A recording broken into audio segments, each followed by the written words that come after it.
말씀 보겠습니다. 잠언 28장 27절 말씀입니다. 같이 읽겠습니다. 가난한 자를 구제하는 자는 궁핍하지 아니하려니와 못 본 채 하는 자에게는 저주가 크리라. 아멘. 잠언 28장 27절 말씀, 가난한 자를 못 본 채 하지 말라라는 제목으로 말씀 보도록 하겠습니다. 신자는 가난한 자들을 볼 때 기꺼이 구제의 손을 내미는 자들입니다. 왜요? 우리가 먼저 주의 사랑을 받았으며 주의 명령과 약속을 받은 자들이기 때문입니다. 오늘 본문을 통해서 이에 대해 함께 살펴보도록 하겠습니다.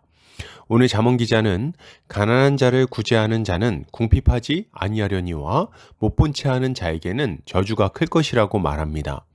이것을 타번역본에서는 가난한 사람에게 베푸는 사람은 부족할 것이 없으나 가난한 사람을 보고 못 본 채 하는 사람은 많은 저주를 받을 것이다 라고 번역하고 있습니다. 본문은 가난한 자를 구제하는 자와 가난한 자를 못 본 채 하는 자를 대조하면서 구제의 중요성을 강조하고 있습니다. 이것은 신자가 가난한 자를 힘써 구제해야 한다는 것을 잘 교훈하는 말씀이라고 할 수 있겠습니다. 본문은 가난한 자를 구제하는 자는 궁핍하지 아니하려니와 못 본 채 하는 자에게는 저주가 클 것이라고 말합니다. 이때 가난한 자는 루쉬라는 단어인데 가난하다, 궁핍하다 등의 의미를 가지고 있습니다. 그리고 궁핍하다는 마흐소르라는 단어인데 부족, 결핍, 빈곤 등의 의미를 가지고 있어요. 그리고 못 본 채 하다는 알람아인이라는 표현을 사용하고 있는데 본 것을 숨기다 라는 의미를 가지고 있습니다. 그리고 저주는 메라라는 단어인데 저주라는 의미를 가지고 있고 풍요를 즐기지 못하게 되는 것이라는 의미로 사용되기도 합니다. 그러니까 정리해 보면 가난한 자에게 필요한 것을 주는 사람은 부족함이 없을 것이지만 가난한 사람을 보고도 몰랐던 척하는 자에게는 풍요를 누리지 못하는 저주가 있을 것이라고 말하는 것입니다. 먼저 생각해 볼 부분은 가난한 자를 구제하는 자는 궁핍하지 않을 것이라는 말입니다. 이것은 상식적으로 생각해 봤을 때 이해가 잘 되지 않는 말입니다. 왜요? 구제는 자신에게 있는 것을 가난한 자들에게 나눠주는 것인데 궁핍해지지 않는다고 말하기 때문이에요. 이 말을 받아들이기 힘든 이유 중에 하나는 구제를 받는 대상이 가난한 자들이라는 점입니다. 구약에서 가난한 자의 대표격인 사람들은 고아와 과부와 나그네였어요. 이 세 부류의 사람들이 가진 공통점은 땅이 없다는 점입니다. 농경사회에서 땅이 없다는 것은 무엇을 의미합니까? 이들이 앞으로도 빈곤에서 벗어나기가 매우 힘들다는 것을 의미합니다.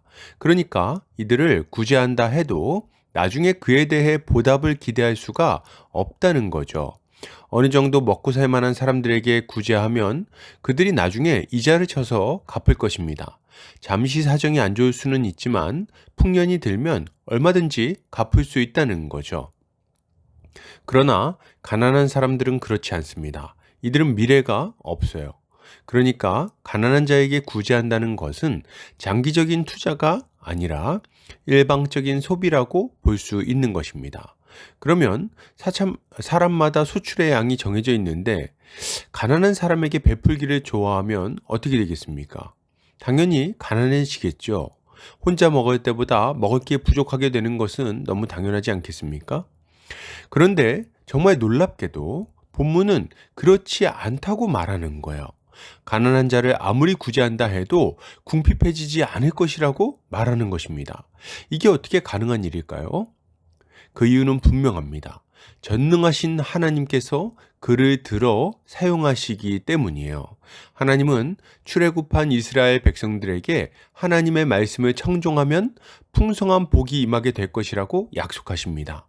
주님은 내 자녀와 내 토지의 소산과 내 짐승의 새끼와 소와 양의 새끼가 복을 받을 것이며 내 광주리와 떡반죽 그릇이 복을 받을 것이며 내가 들어와도 복을 받고 나가도 복을 받을 것이라고 약속하십니다. 그러면 하나님의 말씀, 하나님의 뜻은 무엇일까요?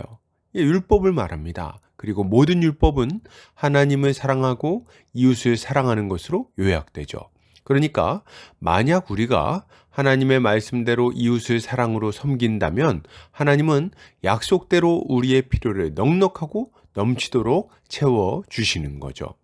구약을 보면 이러한 하나님의 은혜를 확실하게 보여준 이적이 등장합니다. 바로 엘리야를 공격했던 사르밧 과부에게 나타난 이적입니다. 과부는 떡을 만들 약간의 가루와 기름 조금을 가지고 있었어요.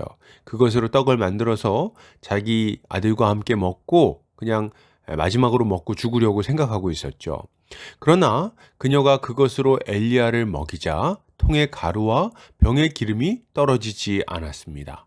어떤 이들은 엘리야를 통해서 하나님의 약속을 받았으니 그렇게 된 것 아니냐고 생각할 수 있습니다. 그러나 이 여인은 엘리야가 선지자인지 알 수 없었고 선지자라 한들 그런 이적을 베풀리라고 기대하는 것은 힘든 일이었습니다. 그러면 이게 어떻게 된 일일까요? 이 여인은 주의 말씀을 믿음으로 순종하여 나그네를 섬긴 것이고 하나님은 이 여인의 믿음에 응답하심으로 약속을 따라 채워주셨다고 봐야 하는 것입니다. 그러면 이처럼 주의 명령에 순종하지 않을 때는 그러면 어떻게 될까요? 본문은 가난한 자를 못 본 채 하는 자에게는 저주가 클 것이라고 말합니다. 가난한 자를 못 본 채 했을 때 왜 저주가 임하는 걸까요? 여기에는 두 가지 이유가 있습니다. 첫째 이유는 이 사람이 탐심에 사로잡혀서 하나님의 말씀에 불순종했기 때문입니다. 하나님이 가난한 자를 구제하라고 명령하실 때는 중요한 전제가 있습니다. 그게 뭘까요? 이 명령을 듣는 사람이 구제할 것을 이미 가지고 있다는 전제입니다. 하나님은 자기도 굶고 있는데 구제하라고 말하는 것이 아니에요. 가족들이 어려움 가운데 있고 빚을 갚으려고 쩔쩔매는 사람에게 구제하라고 말하는 것이 아니라는 말입니다. 이것은 이 사람에게 임하는 저주가 풍요로움을 즐기지 못하는 것이라고 말하는 걸 볼 때 좀 더 분명해집니다. 이 사람은 소출이 어느 정도 있는 사람이에요. 적어도 먹고 살 것이 없어서 고통당하는 상황은 아닌 것입니다. 그런데 그럼에도 불구하고 어려움 가운데 있는 사람에게서 고개를 돌린 거예요. 하나님은 그에게 풍성한 소출을 허락해 주셨습니다. 그리고 가난한 자를 구제하라고 명령하셨어요. 그런데 이 사람은 그 명령에 불순종하며 자기만을 위해 주의 것을 사용했다고 봐야 하는 것입니다. 그러니 어떻게 하나님의 책망을 피할 수 있겠어요? 이 사람이 저주를 받는 두 번째 이유는 하나님의 명령에 불순종하려고 거짓된 생각과 행동을 하기 때문입니다. 이 사람은 가난한 사람을 봤습니다. 그가 고통 중에 있으며 도움이 필요하다는 것을 알았어요. 그러나 그를 돕지 않았습니다. 이때 주목할 만한 표현은 그냥 돕지 않았다고 말하지 않고 못 본 채 했다고 말한다는 점입니다. 이것은 이 사람이 지금 거짓된 행동을 하고 있다는 것을 알려주고 있습니다. 이 사람은 가난한 사람을 도와야 한다고 생각했어요. 말씀을 통해서 배웠을 수도 있고 양심을 통해서 깨달았을 수도 있겠죠. 어쨌든 이 사람은 가난한 사람을 봤을 때 마음의 불편함을 느꼈습니다. 그러나 그럼에도 불구하고 그를 도울 때 생길 손해를 감수하기가 싫어서 스스로를 속이고 있는 거예요. 이 사람은 마음속으로 스스로를 설득합니다. 이 사람은 꼭 내가 아니어도 도와줄 사람이 있을 거야. 혹은 이 사람도 집에 가면 먹을 게 있지 않겠어? 꼭 내가 도와줘야 되나? 혹은 내가 도와주면 이 사람이 자립하는 것을 방해하는 게 될 거야. 그러니까 자립할 수 있도록 기회를 줘야지. 무슨 말입니까? 이 사람은 자기 자신도 믿기 힘든 거짓말로 자신의 불순종을 정당화하고 있는 것입니다. 그러니 어떻게 하나님의 책망을 피할 수 있겠습니까? 이 사람은 많은 돈을 벌어도 부족하게 될 것이고 맛있는 것을 먹어도 기쁘지 않을 것이며 늘 무엇을 먹을까 염려하는 삶을 살다가 허무하게 생을 마치게 될 것입니다. 그러므로 여러분, 이것을 생각할 때 신자가 가져야 할 마땅한 모습은 무엇일까요? 우리는 이웃의 어려운 처지를 보고도 못 본 척하지 않아야 되겠습니다. 이런저런 핑계를 대면서 은근슬쩍 뒤로 미루지 않아야 되는 거예요.